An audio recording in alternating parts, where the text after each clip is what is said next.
Hello and welcome to the Science Fiction and Fantasy Marketing Podcast, the show where we help you establish your author brand, increase the size of your audience, and sell more books. Yes, I still read that every time.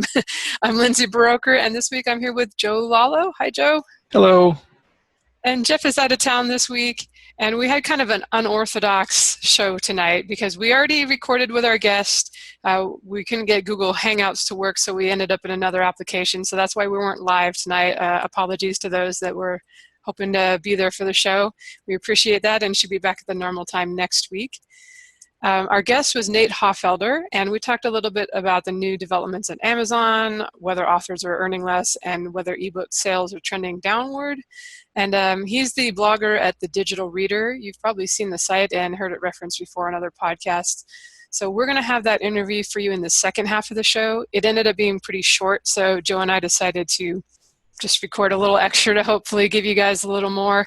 Also, the sound quality wasn't that great in the show, so hopefully you'll be able to listen and get something out of it, but I just wanted to warn you ahead of time. Hopefully our sound quality is excellent right now, Joe. I don't know. I can hear you fine. All right, well, it must be all right then. But Joe and I both, I just launched 2 new books in a new series with my pen name, and he's got a pre-order for a new book up, so we thought we'd just kind of talk about, I'll talk about how my launch is going since I've already started it, and Joe can talk about what he's going to do. He's doing kind of an unorthodox book, it sounds like. Yeah, it's a tough one. All right, so I'm going to go ahead and ask him a few questions about what he's doing, and he'll ask me a few questions about what I'm doing, and hopefully you guys will get something out of it, and our show will be a decent length in the end. Yep. All right, well, just to start out, why don't, I don't know if I've asked you this, why don't you tell us how your year has gone so far, and like what you've published, and if there's been any surprises or disappointments so far? The year has not. It's been a slow start for the year. In January, I had a very good January. It wasn't really on top of any release. It was just I had a good promo. I think it was the last time I had a book pub. Since then, I've released a couple of books. I put out I refer to them as minor releases. I put out the Big Sigma collection, and that to no fanfare whatsoever. I barely even consider that a release. That was more of just a eventual promotional tool. So I put that out early on. I put out Rogue Derelict, which I don't really know how well it did yet because I only really have the first 8 days of sales. And I mean, it wasn't a gigantic launch, but because it's a Kindle Worlds book, the sales are delayed by basically 2 months, really. Like, I'll get paid eventually, I'm sure. But so I don't really know how that one did, but it wasn't one of my established series, so it wasn't really going to give me a huge boost across my entire catalog anyway. And then was there even another release than that? No, just basically I am now entering the part of the year where I'll be doing my bigger releases. So the first half of the year was very slow for releases, just really 2, and as a result, pretty slow for earnings. Yeah, it's tough to keep things going when you're not kind of constantly putting out new books in the series that, people are really invested in. If it makes you feel better, I have no idea about Kindle Worlds either. I haven't gotten any reports or anything, so... It's unsettling. Like, I realize that like most people in publishing have to wait even longer than a month and a half or so to get their sales. But I'm not used to that, and it's very hard to know how I should feel. Yeah, I've definitely used to going into Amazon or Kobo or whatever and instantly updating. I think when I first got started, they might have been like 2 hours delay or something, and that seemed like a long time. But now it's really up to the minute almost. So it's tough. I don't know how it would be very frustrating not to know for like 6 months, like with traditional publishing, how like if you did a promo. Did it actually work? All you can kind of go by is your Amazon sales ranking. Yeah, it's. I'm glad it's not most of my books that way. All right, well, you do have a new book coming up. Why don't you tell us the name of it and what it's about? All right, I got a book just put up for pre-order a couple of days ago. It just announced in my newsletter this morning, actually. It's called Structophis, and it is first off, it's sort of a young adult book. Again, like many young adult books that I've written, I didn't intend for it to be, but the subject matter sort of lent itself to a younger audience. So I'm actually marketing it as young adult. That's to say, the blurb mentions, I believe, that it is young adult. And it is a story. It is about a pizza dragon. It's about a rare creature that is half pizza oven, half dragon. And already it sounds like mainstream will be just tripping over themselves for this one. Sounds like the kind of plot you come up with at night after you've been smoking a little bit. And right, yeah. In my defense, this was, well, tell the story of this book. The story of like the plot of the book is just a rare creature is discovered, and it now becomes the problem of the boy who finds it, well, the young man who finds it, because the creature is so rare that it's illegal to own one. So even having access to one makes him, the target of the police, and the person who used to be caring for it has gone missing. And it turns out he is already talking to an evil CEO who wants to get his hands on this rare creature for nefarious reasons. So it's sort of a three-pronged, almost like a road story a little bit. But the way that this story came about was that a while ago, there was an artist who had created this creature. I didn't come up with the idea of the pizza dragon or Structophis gastrigne. I didn't come up with that on my own. That was an artist named Project Endo, who I had worked with in the past. And I thought I loved how much he'd fleshed out the way the species works. So as a gift to him, I had written 2 chapters. Just like, hey, this would be a cool story, right? And then I got burnt out on writing sci-fi last year. So I decided to take basically 2 weeks and write a 50,000-word story based upon the premise I'd built up in the first 2 chapters.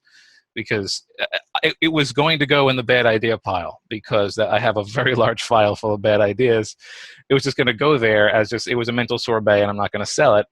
But then I looked at it and I was like, it's only going to cost, it's 50,000 words. It'll be a cheap edit. And the artist, it's based on an artist, so I should be able to get the cover art for free. I wasn't able to get the cover art for free. It turns out the artist didn't want to do the cover because he was a little nervous about it, so I had to hire a different cover artist. So it was still a cheaper cover than most. So it's like, small investment, plus it doesn't have any, there's no prior books in a series, so people, it'll make a good Kindle Unlimited experiment, because I won't be upsetting any fans of a series. So I just sort of like, this is good. If it doesn't make money, it doesn't make money. I can use it as an experiment. That's sort of where it came from. So this book was not written to market, is what you're saying? No, the audience this was written for was one guy who thought of the idea, and it wasn't even me. And anyone even do the artwork for it? Yes, that's true. All right, so, I think a lot of our listeners are not writing to market, and maybe, or, with your first book, you're not even thinking about that. You're just like, what do I like in my stories? And oftentimes they end up becoming kind of a blend of genres, or just something out there and creative.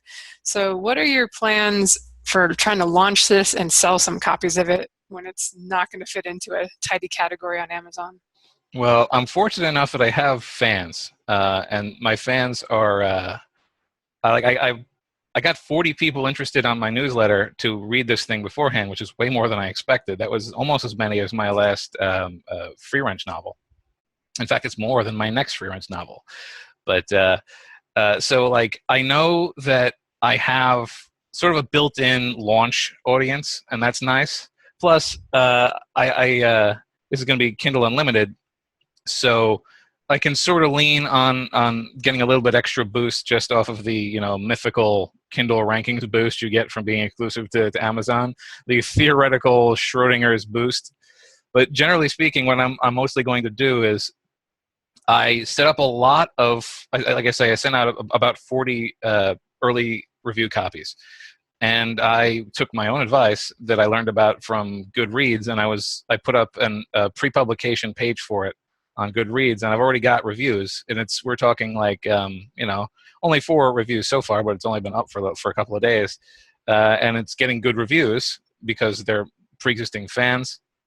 So by the time this thing launches, I'm probably going to have about a dozen good reviews and ratings, and then I will have something I can use when I actually launch it to be like, hey, I'll have the things that normal published books have, like pre-existing quotes from reviewers and whatnot.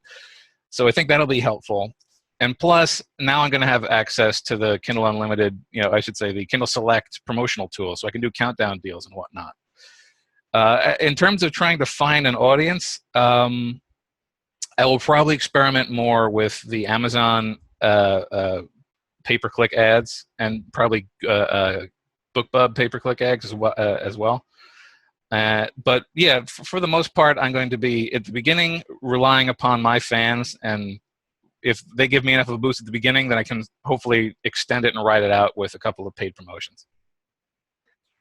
All right. Are you thinking of doing anything like a free short story to give away along with it to maybe get people to buy it, or are you done with it and that's all the time you're going to invest in it? I think I can do a free short story. Like, it's funny because I say this was based upon another, the artist's characters. It was based upon the species he came up with, not with the character he came up with. So it's very likely I could write something to sort of tie his existing character with this.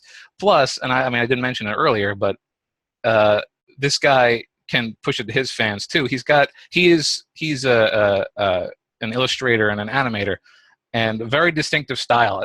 A story I told recently was the cover, which was not done by him, is of the character he designed in silhouette. And when I put it up online as a teaser of I was going to be doing a book announcement soon, another artist I know recognized that character as having been designed by Project Endo. Not because they'd seen the character before, but because his style, even when copied by another artist and in silhouette, was recognizable enough for people within that area. So I feel like, if I can get a little bit of his audience too, it can expose me to some people that weren't previously available to me, and that could help with sales. It is a dragon on the cover, and as we've established, dragons sell books. Dragons do sell. Plus, I should say, I also have commissioned a couple, again, because it's based upon stuff from an artist, I've commissioned 3 other artists to come up with stuff that I can sort of use visually, because I'm going to try to push the visual end of this book. So I've got 3 commissioned illustrations I'm going to use part of my launch promotional materials and newsletters and whatnot. All right. Well, we'll see. It's up on Amazon now if people want to check it out. How do you say it? Structophis. Always a great idea. Always a great idea to name your book something that people can't pronounce and won't know how to spell. Exactly. I believe we've covered that on the Do Not Do This before on the show. Sometimes, experimentally proving advice that we give on the show is useful. And it was a measured gamble, because the other option was naming the book Pizza Dragon, which I think would have skewed the audience even younger than it's already headed toward. So Structophis, and better than Structophis gastrignae. So this was the Goldilocks zone in terms of naming as far as I was concerned. All right. Well, it does have some orders. It does have a sales ranking. So it's a promising start. It's doing okay. This is not the first book you've written that was kind of between genres. No, I wrote one called Between. So I guess that's my last question for you, is just, do you have any tips for other authors that may be kind of in the same boat? They're doing something a little different and they're not quite sure how to market it. Again, if you already have an audience, and I'm lucky enough to have one, then sort of trust your audience, because even if it's not something even if it is not in the series that they were most interested in, it was still written by you. They still like what you wrote. They still like your writing. And your writing is in this book too. So don't be shy about showing it to your fans. And once even a little bit of word of mouth happens, then a book can start to get its own legs. And the other thing is, usually books like this tend to be a little bit cheaper for me, because I don't put so much money into the, the edit is the edit. However, that's the factor of length. But I mean, I don't put so much money into the artwork for them. So you can sort of rely upon the long tail too. This can be useful just to have a new thing for people to discover in your library. But generally speaking, all of the same tricks apply. If it is in a genre, make sure that it's in the best genre, the most popular but least populated genre. That's the nice thing about a niche book, is that you can probably find a more targeted subgenre that's less crowded to slide it into. So you sort of leverage what it gives you. And on the plus side, all of mine have been sort of bridging sci-fi and fantasy. which means if one marketing method doesn't work, I'm able to lean on the other. So that's the other thing is, if it's already sort of a tough sell, you can be, experiment a little bit more, and you might find that the thing you didn't think would help you promote this one is actually the better audience for it. So, I mean, it's not a lot of, I'm hoping, there's a lot of hope here, but I'm just telling what I did, and hopefully the advice I give works for me, because it'll work for you too if it does. All right, and then my advice is to write a short story and put it on InstaFreebie and try to find some people, outside of your fan base too, or for anybody out there that doesn't have a fan base built up yet, that kind of introduces them to the world and then leads them to maybe purchase the book. Yeah, it's definitely a good idea. I mean, especially because I already have the illustration. I can basically do an illustrated short story at this point, which would be a fun thing to try. As I send you off on another 2-week distraction. Well, you know what? We didn't mention it, but I literally this morning just finished writing the epilogue for Book of Deacon 5, which still doesn't have a name. So I'm about to be between projects. So I might as well, throw another week at this. All right. Sounds good. All right. So now I'm going to ask you questions. This is so interesting when it's just two people, isn't it? All right. So you basically have relaunched your pen name, right? Yeah, it had been about 1.5 years since the last sci-fi romance that I published. There was a fantasy romance just kind of randomly thrown out there last fall that I did very little promotion for, and it shows. It does have a cool cover, though, with a dragon on it. Although I did learn that if you're writing sexy times kind of books, romance with, graphic stuff, you should put the man chest on the cover, or, like a couple clinching. Because I actually have a poor review average on that. I think like a 4.0 average instead of usually those books are 4 or 5 average. And there was a lot of reviews like, dude, this book has sex in it. What the heck? Right. Because the dragon, the lady is touching the dragon, but everybody is clothed. Except the dragon is naked, but dragons usually are. So that was a bit of a sidetrack. Yes, this is basically relaunching the pen name after 1.5 years with a new series. It's doing well so far. Oh, excellent. Like what sort of prep work did you do before you the official relaunch? I actually did nothing. My usual strategy, I wrote the rough draft of the first 2 books before, and I sent them both to my editor at once, not telling her that I was sending 2 until pretty much I did. I was like, they're short. You can fit it into my usual slot for 1, right? And she was awesome, and she totally did that. And then I started working on the 3rd right away, and I'm about to send that to her. I just launched the first 2, so this will come out next month. And that's kind of been my strategy for launching new series lately, and it's worked pretty well. I did with this one, I've talked about before how I'm not very good at the tropes because I don't usually like the tropes in the genre. And in sci-fi romance right now, there's so many of these books where Earth women get kidnapped by aliens, probably blue, probably sexy and barbarians, and taken off for breeding purposes or something to that extent. And I just, I can't write that stuff. But I thought, well, what if I could at least do Earth women? Because usually I write far, far away, galaxy kind of stuff. I was like, would that make it a little more accessible? Because I've seen in fantasy, urban fantasy set on Earth tends to do better than epic fantasy where it's set in a secondary world. It just seems to be a lot more accessible to people who aren't completely into the made-up stuff. So I did, like a group of Earth girls, and they get kidnapped, but the slavers are humans. I totally ripped off the Stargate thing where humans are seeded onto other planets. And I have it so they gain space flight earlier, and then there's a gate system, and so I don't have to have warp drive or, nothing crazy physics-wise except for the wormholes.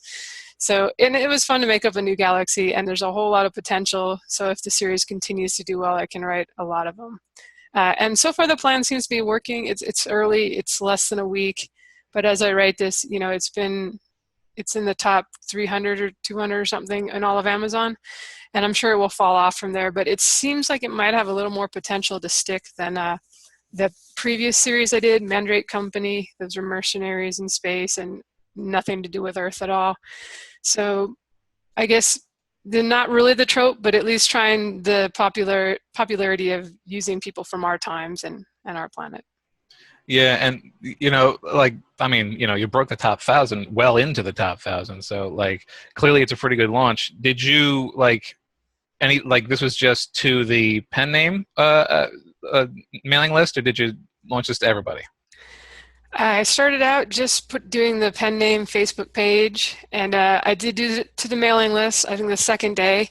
I did do advanced reader copies. I kind of hit my Fallen Empire list and said, hey, have any of you read my pen name books? And if so, let me know if you want an advanced copy of these new ones. So I did have some reviews going up right on the first couple of days. The pen name mailing list had a little under 1,000 people on it, so it's not insignificant, but it had been so long since I mailed them that I had this fear that you're just like, well, who is this spam, Right. delete that. So I kind of promised them, oh, stick around because I'm going to have a free novella, which I will. It's not written yet. I promised that in the back of the first two books too, so I'm actually working on that as soon as I send this third one off to the editor. So it wasn't, in comparison, I've got like 9,000 people on my sci-fi list, so that's a much bigger list to launch to. So some people bought it. I saw the affiliate links. I think I made maybe about 100 sales from those people that very cold list, but some of them remembered and were excited. And obviously, you should never let your list go a year without sending anything to them. It is very challenging to keep two names going, though. So there's that. Yeah. What can you do? I don't have any regrets about starting the pen name. It is a good way to separate heat level. My books under my name are usually just kind of fade to black. There's not too much going on for the most part. But so yes, I did a Facebook 2 boosted posts. I did here's the first chapter I put up on the website. Her website, which had not been updated for a year and a half. Yeah, it's got the first chapter on there with the picture of the book with the hot guy and a planet and stars and stuff. So that was one boosted post, because I actually get the most money with Facebook ads, just boosting my posts. And if you guys have been in there recently, you can target just as much on the boosted posts as you can on a campaign that you start up. I think it used to just be people who've liked your page, but now you can select your audience and the specific demographic, like only women, only sci-fi fans, whatever you want to do. So I did one with the first chapter, and then I just did one like, here's the launch, the official, all the links on Amazon to the different main Amazon stores with the cover and the blurb. So I had 2 Facebook posts running. I spent about $200 on that. I did not buy ads anywhere else as far as sponsorship sites, just because I take it back. I did just buy one that's going to go on next week. I think it's Bargain Booksy. But it's kind of, I've talked about this before, it's kind of a tough niche. It's like there are voracious readers, so it's not a bad niche to target, but it's really hard for advertising because BookBub, they don't have any sci-fi romance category, nor do they really want your sci-fi romance in the sci-fi category. They've put me in the paranormal romance category before, back when I actually got an ad or 2 with them, and didn't really perform well. It's just not hitting the right audience. But I am trying BookBub ads for the first time. I just started a campaign last night. I've only managed to spend about $12 so far, but the click-through rate is not bad. It's about 4% on the ads. So yeah, that was my experience with BookBub ads as well. Is that targeting is tougher. It's tougher even than I feel like even than Facebook ads. But the people who do see it do seem to click through a lot more. Yeah, I put in a whole bunch of authors because, like I said, the other option was to target categories, science fiction and paranormal romance being the closest to. And I tried that for one ad, just why the heck not? But for most of them, I just was like going down the top 100, trying to find every author, in sci-fi romance that was selling or that I remembered from the past as selling. And I threw in a couple trad published ones. There aren't that many. And at the end, it told me like, yeah, this ad might get about 10,000 impressions. It was like the lowest you could be on there. So we'll see if I can even, I was perfectly willing to spend $500 in the next week if they could show enough ads, just because I'm trying to, have a steady launch where sales kind of trickle in, rather than I didn't want to just throw everything at it on day one. Right. Yeah. And it's like I had said in the Book Expo episode. I'm really hoping that they can eventually get to a point where they're able to guide us with targeting, because again, they know our entire audience. It'll be super duper helpful for them to even give us an indication of what else our audience is interested in. Even if it's a paid feature, I would not mind. Just to give me an idea of because that targeting information, like it seems like, and maybe I'll have to test this to see, but it seems like what works targeting wise on one, on BookBub, the targets that work there should work elsewhere. So it seems like one should dial it in, but then again, Facebook and BookBub have not had the same results for me. No, and I've kind of had the same problem with Facebook ads with like the sci-fi romance, in that you can't just put sci-fi romance into the categories on Facebook because it's not big enough or something. Right. It doesn't even show up. I can do science fiction books. I can do romance. So I've struggled with Facebook ads for stuff like that. If you just write straight epic fantasy or space opera, it's easier. There's a whole bunch of trad published authors you can target that write epic fantasy. There's a whole bunch of indie authors that write it, and it's a thing when you search in their categories. Epic fantasy actually comes up as something they acknowledge as a category that you can target. Yeah. Now, I guess, as we wrap this up, you started off, I remember for a while, your pen name and your main name were very separate, and like never the twain shall meet. And you were sort of, I remember when you first started to see also boughts of your own books, you were like, uh-oh, people have figured it out. And now you're much less, now it seems to be, it's mostly just a division to give an idea of content. And like, do you think that that's still, well, I mean, you indicated earlier that it is, but do you think it's still a good idea if somebody wants to make something that is like a major content divider, like violence or, sexuality? You think it's still a good idea to do a pen name, even if maintaining multiple names is tricky? I think it is if you're doing something, especially if you have younger readers, maybe reading your other stuff, and you are going to do like really psychological violence, kill, Silence of the Lambs kind of stuff over here, or like erotica, or even romance that's just more graphic. That's actually kind of how I did and how I would recommend when to do a pen name. Or, a lot of people who do the erotica just have a day job where they can't, have people find out. So I don't know that you need to do it, though, just if you're doing different genres. There's arguments for not wanting to have your also bots messed up, not wanting to have Amazon's algorithms be confused about who to target it to. But in this case, like, I just launched it to my pen name list and that Facebook post. And, now a week later, I had a note going out to my regular mailing list. So I'm like, well, I'll just say at the end here, I've got my pen name's got new stuff out. But I do try to get it, I wait like a week or two before I tell the non-sci-fi romance people that there's a new one out, so that, in theory, it won't mess up the algorithms. Like, there's already a lot of also bots in there from other sci-fi romances that are out right now. So, and plus you can stagger it. Actually, it allows me to stagger it more. Like, I have all these different lists. Probably right. In another week or two, I got to email my kind of original fantasy list with some news, and I'll be like, oh, by the way, these are out too. So yeah, it seems like that's sort of a thing that's sort of overlooked, but like, as difficult as it is to keep two names relevant, it also doubles the amount of times you can go back to the well. Because if for example, in my case, I usually try not to send out more than one mailing, more than one newsletter, more than 2 newsletters in a month. Like, a 2 is a lot for me in a month. But if I had 2 names, then I would feel basically okay with sending out a newsletter every week, because they would only be getting them every 2 weeks. So, like, that is a value, I suppose, is maintaining multiple audiences, is that you can sort of not overburden them while still hitting audience every week. You can also apply for BookBub twice as often. That's true. That's rather a hopeful benefit, yeah, but a benefit nonetheless. My pen name hasn't had much luck lately, but it is a possibility. Or all the sites in general, you can, even if they just promote, like, I think I'm going to look for a free Booksy, for my Star Nomad. I'm launching that series wide and taking it out of KU. So I was like, well, I have the pen names getting a bargain Booksy, but my regular name can get a free Booksy the same week or two without having to worry about that. And I will say, this has shown me that even if you kind of let your pen name fall off for like a year or something. If you have a whole new series, it's a whole new chance. It's not necessarily a big deal if it's been a year since the last book. I think it matters more what you do with this existing series, like this new series. I've got 5 books. I'm gonna pretty much publish them back to back to back this summer.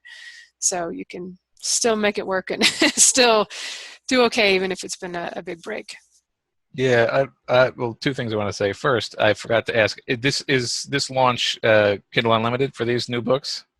Yeah, I've got all the pen name stuff in there now. It's just been easier.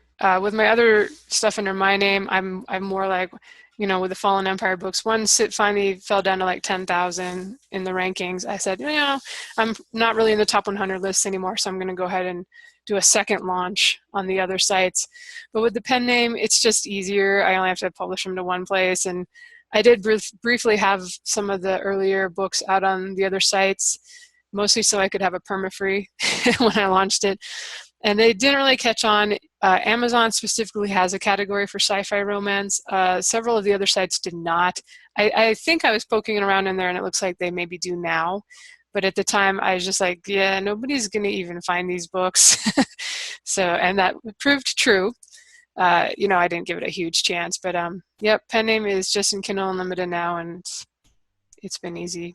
All right. And the other thing I want to say is, like, you were saying how, like, this was a year, went fallow for a year, and then you were able to bring it back. I think that's something that a lot of people, like, it's good for people to hear, that if you wrote stuff, if you ever had an audience and do have a library, and then you sort of haven't done a release in a while, you won't have the momentum that you would have had if you've been doing releases the whole time. But there's no reason, like, releasing a new book after having released books a while ago still gives you a back catalog and an audience to lean on. So don't be reluctant to relaunch a series or relaunch a pen name, or just do a new book after having waited a while, because a launch is a launch, and even if it's not off of momentum, it still has a chance to get you into the top 1,000 if you do it right. Yeah, I think it's going to be tough if you've taken a break in the middle of the series. It's been like a year since you published book 3, and now you're publishing book 4. But I still think it's doable even then. I would just kind of plan to do like a big push on book 1 and a sale of book 1 at the same time. And because it's been a while probably since you hit the promo sites too. So hopefully you can get those. But I do think if it's possible, maybe hold a couple books back and do a new series rather than and try to finish the series, even if you just do a trilogy instead of having plans to do some 12-book series or something. And then maybe take the break after that rather than having a year in between releases in the same series. I think it's going to be really harder to keep the momentum going. Yeah, I guess this is a relevant question to that as well. Are you focusing on one series at a time and then just writing them quickly and moving on to the other thing, or are you trying to do multiple books simultaneous? In theory, I would be focusing on one series at a time, but I'm very much like, ooh, shiny, new idea. That's how this series came to be. I had written 3 of my spin-off Fallen Empire series.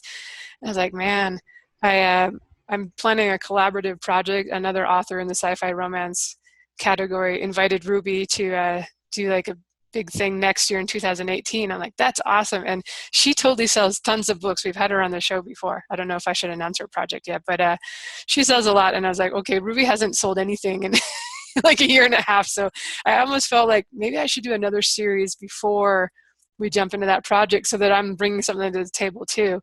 So it's funny how those things work. And so basically I do write one book at a time. I can't do 2 at the same time, but because I've now taken a break, I will probably have to go back and reread the first 3 Sky Full of Stars series. That's the Fallen Empire spinoff before I write book 4, because my mind I forget things. Once I start a new project, it's like everything from the last project just goes out the door. So in theory, my recommendation would be just write the whole series at once before jumping to a new one. But that's kind of hard. Yeah, I'm glad I'm not the only one who's just like, well, I have these other ideas. Let me do them too in between. Well, all right. Well, those are all the questions I had for this section. So I guess you want to wrap it up and move into the main podcast. Yeah. Thanks for listening, guys. I hope you got something out of this. And again, keep listening. Nate's going to be on the show, and his cockatiel, which you also hear in the background. Yes. So Yep, keep listening, and we'll jump in now. Hi, Nate. Welcome to the show. Thanks for having me, Lindsay.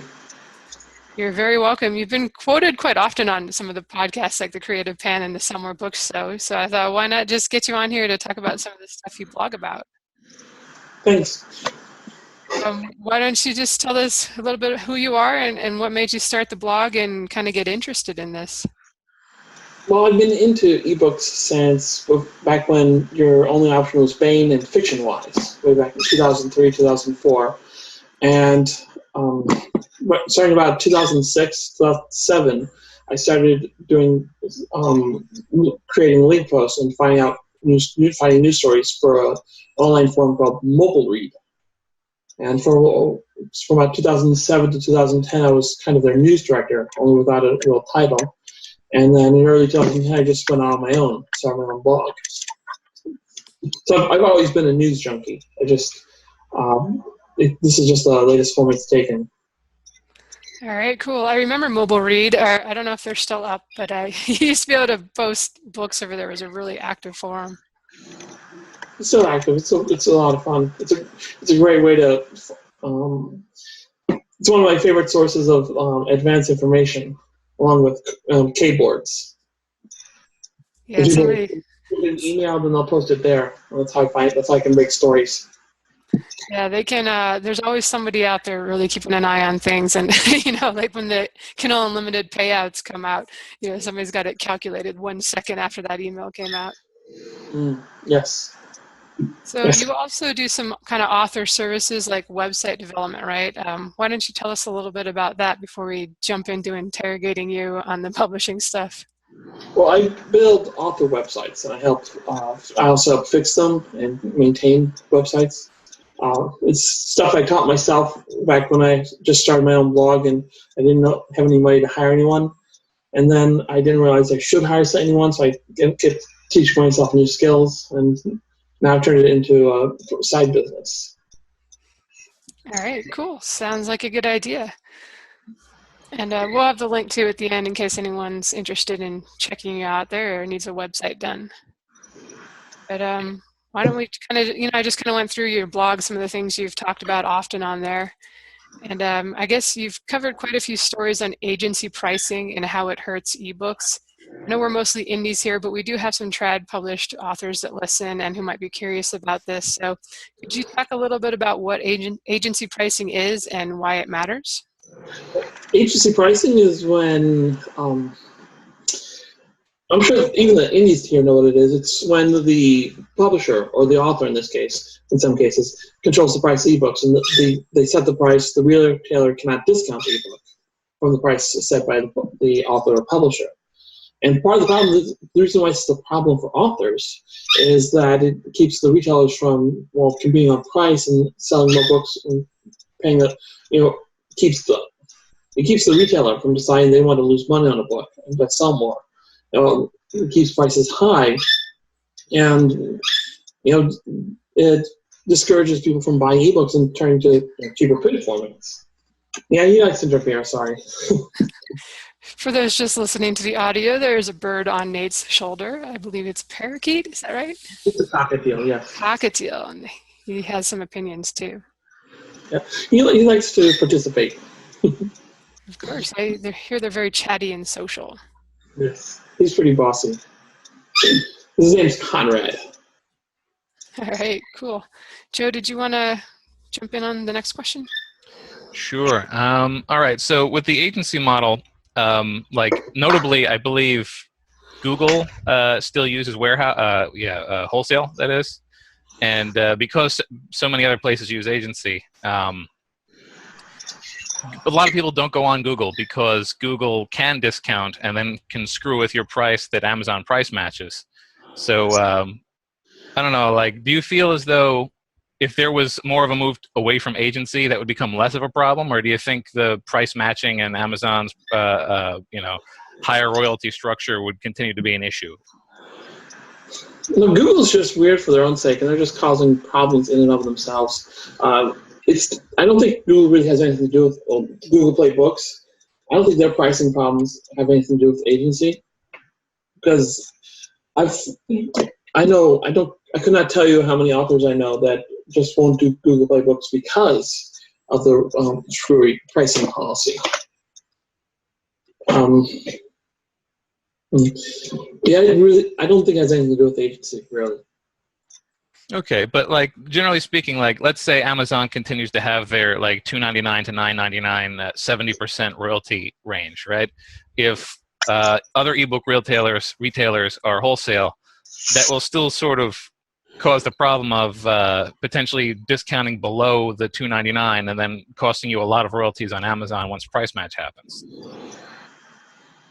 That could, but the thing is, I'm fairly certain that Google Play Books is just as agency as the Kindle store for the major publishers. I don't see how they would have started enforcing it on iBooks and in the Nook store and in Kindle store and not also take the same policy to Google Play Books. It's hard to tell, though, because they won't answer any questions. But yeah. They are notoriously elusive and at this point almost impossible to get on. So I suppose not really worth considering. No. All right, well, that's what I had for this. So I guess next question from Lindsay. All right. Nate, you've often reported on publishers talking about how ebook sales are down. It seems like every year they're talking about that. Taken at face value, this could be alarming for indies and trad authors alike. But should we really be listening to them? What do you think is going on there? I think we should be keeping an eye on them. I don't think we should take them all that seriously. And most of the news reports are wrong. They either rely on, say, the American Association of Publishers, or they rely on data from the UK Publisher Association, which, as you know, only covers the traditional publishers. They only cover maybe half the industry. But then there's Nielsen, which does consumer surveys, and they say ebook sales are down in the US, and BookNet Canada says they're down in Canada. And both of those are based on surveys. So some authors are going to start paying attention, but I'm not so sure that we should be paying attention to those either.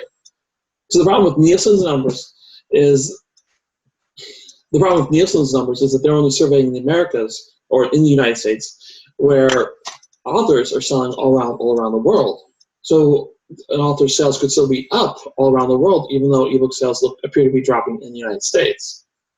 See, I don't think there's any stats to pay attention to that authors should be paying attention to, other than, say, author earnings reports. Data guy, we've had him on the show before, and he's really the only one kind of taking indies into consideration. Like, I totally believe the publishers their earnings might be down because indies are basically taking a bigger share of the market as we're going forward. But it's still a very individual thing, so I suppose it depends on each author. And yeah, and I'd like another source of data which does what he does, but there just isn't one. So I want to have someone to double check these data with, but there just isn't one. We've also seen some reports from usually traditionally published authors, though indie authors too, that are just saying that like they've definitely noticed their sales and earnings have gone down in recent years. Do you think there's some truth to that? Is there more competition out there now, and that's affecting things, or what do you think? Well, I don't know. It's hard to tell whether that's actually the market going down or just usual fluctuations of someone's up while someone's down, and several people are up, and who knows? Just it's hard to tell whether it's one person or a trend. Yeah, I feel like I've heard more authors lately saying that their earnings are down, or just that it was a lot easier a few years ago to maybe stick and sell more books consistently. I do believe there's more competition now, but it is tough to know without maybe sifting through data guys. His earnings reports might kind of show which individual authors or how and which brackets are earning what, but it is hard to know and generalize, I guess. Yeah, Sorry, I was just telling Joe he could ask his question next. Okay, whatever that says. Joe? Okay. Sorry, it turns out my notes were on top of the chat window, so good for me.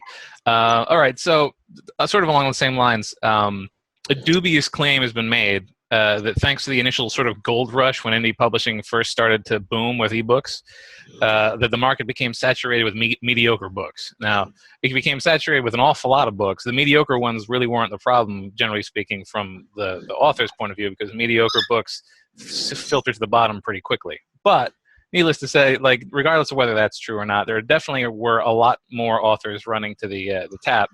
And if book earnings do start to drop, whether they actually are or whether they will in the future, do you think that that'll sort of lead to, it'll scare off some of the people who aren't willing to put the effort in to make a worthwhile book? Or do you think that the rush of indies are here to stay, and the quality striations will still be skewing toward negative? Well, I don't think anything's going to scare people out. It's just I think earnings are going to sell themselves out based on the amount of work each person is willing to put in. So those who will really invest are going to earn more, or what they'll do instead is basically become publishers and start doing the marketing and promotion for other authors. I, for one, don't think that publishers will ever really die out. I think that we're just going to go through there's a whole lot of indie authors now, and eventually we're going to start consolidating into the indie authors who are smart enough to do the marketing and to do the promotion. And they're going to end up being publishers. And then it's going to start growing up again until maybe 50 years down the line, we'll have another big five or big six. It's an interesting thing to think about. That, like, I mean, obviously, the people who work hardest and have the most skill are going to go to the top, and they will always be able to earn, even when it was much harder to get into publishing. That was the case. It's kind of funny to think that, like, there would be this cycle of consolidating into impossible to penetrate publishers, and then fracturing out into lots of indies that slowly work toward massive publishers again. Like, I don't think I've ever heard the sort of cyclical big and small publishing theory. So it's an interesting way to look at it. Yeah, I've had that idea for a while. I haven't really seen the consolidation much yet, but I think it's going to happen. Yeah, there are definitely people who are better on the business side than on the writing side, and I've seen it happen in other industries, like for like merchandise. There's a couple of instances where an artist was trying to merchandise his own stuff and did so very well, and then discovered he was better at merchandising things than making art, and ended up making a marketplace that other indie artists were able to sell on. I've seen it happen at least twice. So like there's no reason. Valve and the Steam marketplace, for example. Yeah, absolutely. Or there's a thing called Topeto Co., which is a guy who had sort of on his own started a merch store. So, yeah, I can absolutely see that would happen within indie publishing. But yeah, it's because there's always going to be authors who just don't want to do the marketing, so I'll end up either hiring a publisher. They'll either end up hiring a publisher and paying them, by the hour, or working out a contract with another author who eventually becomes their publisher. Yeah, I was just talking with one person in my local area who started a publishing company because one of his clients wanted to go do more than just the guy I met. That author wanted the guy I met to do more than just marketing for him. He wanted the guy to publish his book because the author didn't want to do it. And as long as we have also like that, we're going to have the publisher. We'll always have publishers. We absolutely will. I mean, I can tell you, as a guy who does probably more than is intelligent for me to do without using freelancers, there are plenty of times when I'm fully aware of why there is a giant industry that is normally between me and the market. So, so I definitely think that things will start to change hands, like you say. All right, let me throw out the next question. I've seen you do a few posts on international ebook sales increasing. Do you think that's a sign that the U.S. market has maybe kind of matured, but there's still a lot of room for growth overseas? Well, I don't think it has matured yet. I think it's being retarded by the major publishers and their agency pricing. I think the markets could still grow because consumers would want to go digital just because it's so much easier. Readers want to go digital, and book collectors not so much. But readers want to go digital. So I think the U.S. ebook market could still grow. Do you think there's a lot of people who are just turned off by the, my new favorite author has an ebook out, but it's $15.99, and so they're just sticking with the paperback for that reason, or the hardback? Very much so. That's why I regularly get books out of the library in print, because the ebooks are just too expensive. Yeah, I've heard, from numerous sources that the publishers are doing that on purpose in order to keep hardback and paperback sales alive. Do you think you're going to kind of have to change going forward, or are they going to stick with their guns there? I think they're going to price themselves out of whole genres as the consumers decide they're going digital. I mean, romance is already digital. Science fiction is mostly digital. Thrillers are mostly digital. And then there's, say, nonfiction, which hasn't really gone digital so much as it's gone to, moved online and gone to, Wikipedia and independent how-to sites and so on and so forth, and independent authors. Yeah, so I think those high prices are just going to price them. The major publishers are going to price themselves into oblivion. Yeah, I can see where it'd be market dependent a little bit too, or genre dependent, since, I feel like the people who maybe read epic fantasy are probably not devouring a book every day, perhaps like some of the romance readers out there. So maybe they can afford the $15 ebook if they're only picking up a couple a month. But, I know a lot of the romance readers have really flocked to like Kindle Unlimited because, they can get so many books for that $9.99. Mm-hmm. Do you think since international sales, do you seem like they're still increasing? Do you think there are any ways for maybe authors who are struggling in the U.S. market, feeling it is really competitive, that what they should be doing to try to maybe sell more in like maybe a Germany or Japan? I don't know. I haven't really looked at the problem, but there's, of course, the usual market surveying the local prices and then seeing if your ebooks are price competitive, and perhaps doing local promotions with I don't know, would a German language blog would they want to interview an English speaking author? I don't know, but I do know that my books sell, especially in Germany, and in some countries English is taught really early on, and they do seem to be willing to kind of chat with English authors, or at least read some of the books.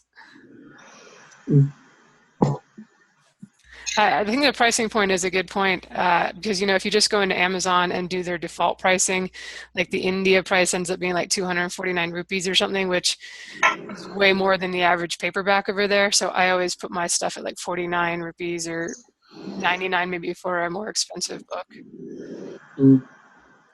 Yeah, the Indian market is a lot cheaper, yes. It's very price sensitive.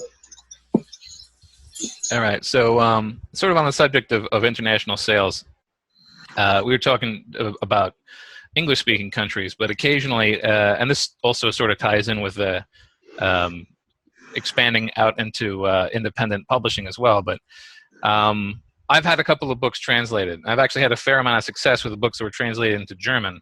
So, naturally, the easiest market to penetrate if you're an indie author is any other English-speaking market. But do you think that there's value to putting in the effort or the expense of having a book translated and sort of becoming an indie in a foreign market that fewer indies have reached out to? I don't know. Germany certainly, but it really depends on the size of the population and the willingness to pay. I mean, there are so many languages. There are so many markets. It's hard to say which ones are worth investing in. Yeah, I know that. If you follow video games, there's an acronym they use, EFIGS, which is English, French, Italian, German, and Spanish, and they sort of insist that those are the big five. If you get your languages, those languages hit, then that's sort of the market for broad consumption. But oddly enough, that leaves out India's got a lot of English speakers, but India and China, or Portuguese, and therefore Brazil. So yeah, I guess it's a sort of thing we need to sort of analyze where the biggest book markets are, right? And just to go back briefly on the agency thing, it's funny that like indies, even though the agency keeps the price high on indie books, higher than they could be discounted to with wholesale, it feels like indies tend to price lower than the other publishers. So, like, would you say that like it's less of an issue for indies, or could even indies be seeing a huge boon if their stuff was getting bulk discounted by the stores? I'd say it's less of an issue, really, but as a buyer, I think any discount is good. More discounts are better. I only wish that not Amazon, but Apple and Google were more competitive on prices to force Amazon's prices down. Yeah. As long as the rise in volume is equivalent to the drop in price, then I'm all for lower prices.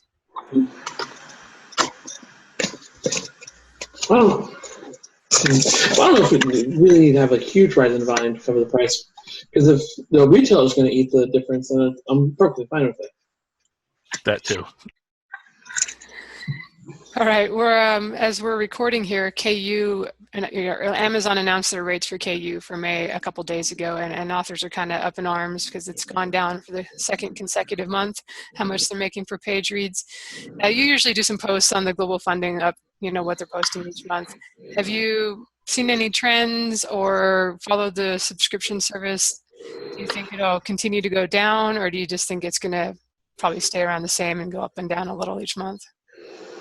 I think it's going to go up and down a little, but I share David, was it Gagan or Grogan's concern? I do not know how to pronounce his name. Gaughran. Oh yeah, I think Gaughran maybe. Gaughran. Okay, that sounds simple.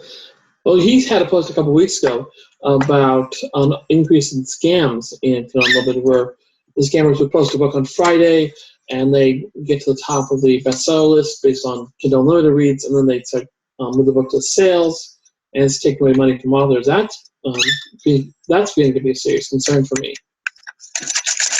Yeah, that's definitely distressing to authors too, and it came up last year too, and it seems like how as soon as Amazon maybe figures out a way to thwart one scheme, something else comes up, and I don't know if they're ever fully going to be able to get rid of those guys.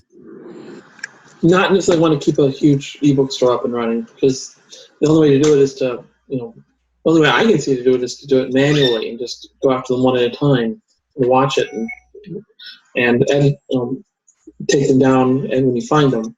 And that's just too time intensive. That's too labor intensive. Yeah, it seems like right now I don't know what you'd call it, fail safes or something they have, they're able to sometimes detect fraudulent activity, because we've actually had Jeff on the show was kicked out for a little while because they thought he was scamming for some reason, and it turned out to just be maybe somebody else had targeted his book to make their own scam look more legitimate. He got his account back and everything, but Amazon doesn't seem to quite have it down yet. Yeah, it's hard. It's a never-ending struggle, and then tomorrow it's going to be a completely different struggle. Yeah, it's a funny situation, because it's like, obviously big publishers don't have this problem because, as you say, like they're manual. There's a gate, and it's funny how the great thing about indie publishing is there's no gatekeeper, and anyone can get in, even if their stuff perhaps does not appeal to a mass market. But the worst thing is that there's no gatekeeper, so anyone can get in, even if their stuff does not appeal to anyone at all, and they're just gaming the system. The funny thing. But on the subject of KU, there have been a couple of other attempts besides KU at subscription services. Like, I think Kobo's got one now, and Oyster was one that closed down. Do you think that like a subscription system is a good move for the industry? It's working out in Kindle Unlimited. Authors are certainly ending up ahead, but good move for the industry? I don't know yet. It's really early to tell. The money's there in Kindle Unlimited, but Script hasn't really made the idea work, and Oyster sold out, so yeah, I don't think it can work on a large scale. Yeah, and it's tricky. I mean, there are problems with it that, like, for example, ravenous romance readers are like, that's the sort of thing that takes down an entire subscription service, oddly enough, unless they are specifically excluded, which then sort of decreases the value of the service. But also I've noticed like another phrase people will use in association with this is devaluing ebooks. And you were, it seems like a big focus for you, and really a big focus for the consumer, is decreasing the cost of ebooks because cheaper books make more people happy. But do you think there's any danger in the idea of devaluing a book, ebook or otherwise? I never liked that phrase, devaluing ebooks, because no two people are going to place the same value on something, and just because the author may love their work doesn't mean the consumer's going to like it at any price. And so I believe in the value book is what it'll bring on the market. And if the market pushes everyone into, say, subscription services, that's what the books are worth. No, yeah, that makes sense. And another thing is that I've thought about with the subject of so-called devaluing of ebooks is, like you say, like things are going to find their own level. And like there are so many additional ways to consume ebooks and so many additional ways to consume media. It seems like the differentiation and diversification of the market could more than make up for any individual decrease across. I mean, look at YouTube. There are plenty of people who make their living off of YouTube, and YouTube is viewed by most people as free. So no one's talking about devaluing YouTube videos. So anyhow, yeah, it's just an interesting thing. Like every single new market will suddenly have its own hurdles to overcome, and it seems like KU is the only one that hasn't stumbled over theirs yet. Well, KU and I think there are a couple localized subscription services like Mofibo and Bookmate, but those are all in niche markets. Yeah. And of course, Kobo's service is still only in Belgium and the Netherlands, which is essentially a niche market too. Yes. All right, Nate, you've kind of reported on the hardware stuff quite often too on your blog, which I don't usually follow. I kind of got my iPad a few years ago and just stuck with it. But is there anything that you're seeing coming out that could be of interest to us authors? Well, Hemingwright. Have you heard about that? It's a retro word processor based on an old mechanical keyboard and an e-ink screen. That's certainly popular with some authors. It just looks expensive for my taste. $500. All right, and that's kind of for writing rather than reading, right? Yes. Yeah, have you seen anything with the e-reading devices? Like, I don't even really know what a Kindle Fire does because I haven't held one. That's anything we should be concerned about going forward with like formatting books and things like that? Not really. I mean, there's Kindle format, then there's EPUB, and that's about it. I think tablets have largely settled out. So in terms of both for reading and for using to proofread a book, it's really just either an Android tablet or the iPad. And there hasn't been something new in several years now, unfortunately. Oh, okay, they're bigger. They're sharper screens, but that's not really that new. Yeah, I guess we aren't seeing too many changes as far as, I think at one point they were talking about, will there be a new format? Will we have to incorporate like moving images and different kinds of moving covers or things in there? But it does seem to be just kind of more the same. Mm-hmm. You've reported on a number of the Amazon physical bookstores opening up. Have you been to one of those yet? Or do you have any thoughts on that meaning anything for authors? I haven't had a chance to visit one yet, no. If and when Amazon gets 400 of them, that might mean something to authors. But at this point, they just don't sell enough books yet. So they're really just still in the early experimental stage. Yeah, one of us will have to go into one and report on it someday. I had my chance when I was back in Seattle, but I didn't make it down there. Where are you based, Lindsay? Right now I'm in Arizona. I'm in the mountains and it's still 100 degrees today. Yeah, I used to live outside of Phoenix, Arizona. Okay, I'm up in Prescott, so probably know where that is. All right, Joe, you want to go ahead and ask one more, and we'll kind of wrap this up? Sure. All right. So on the subject of paperbacks, like obviously most of the volatility in the ebook market seems to be in ebooks, or at least maybe that's just where I'm watching. So that's where it seems like it's most volatile. And a lot of the issues that you might have with ebooks don't exist with paperbacks for various reasons. Like So, what issues? Well, for example, we were talking about the different devices that are available. Like there are still e-readers. I mean, the e-ink, the non-tablet version of the Kindle. Those still exist, but there's also a growing, dare I say, an enormous subset that are reading them on tablets. So at some point, the functionality of the tablet is completely being unused because people are still writing for the e-reader as well, whereas a paperback is its own format.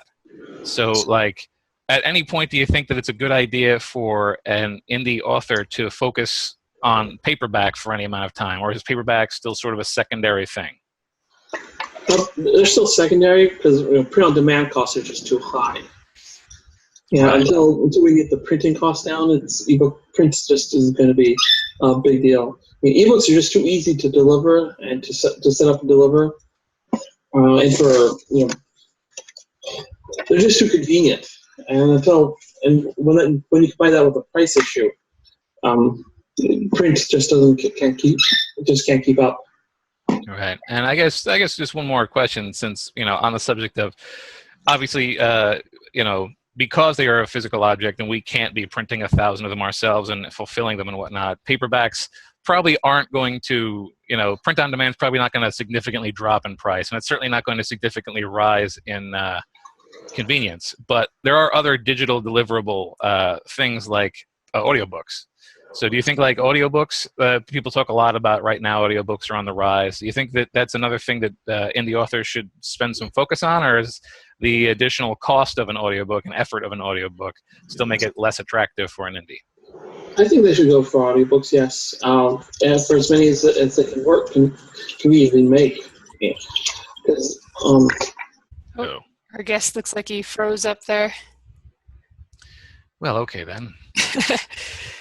Well, that was actually, I think we were about to the end of our questions, so maybe we'll just wrap it up there. And Sounds about right. Yeah, you can find Nate on thedigitalreader.com, and there's dashes, the-digital-reader.com. It's kind of a good site to just follow every day because he's always posting something new, and a lot of the news is useful to us authors, so I would definitely check it out. Oh, he's back. We were just going to go ahead and wrap it up there. Sorry. All right. Well, that was actually our last question. So we were just going to tell people where to go find you online. Do you want to, tell them your site and if there's anything you're working on or if you're taking on new clients or anything? Well, I'm always, always reporting on the news, always working on websites. So you can find me at thedigitalreader.com.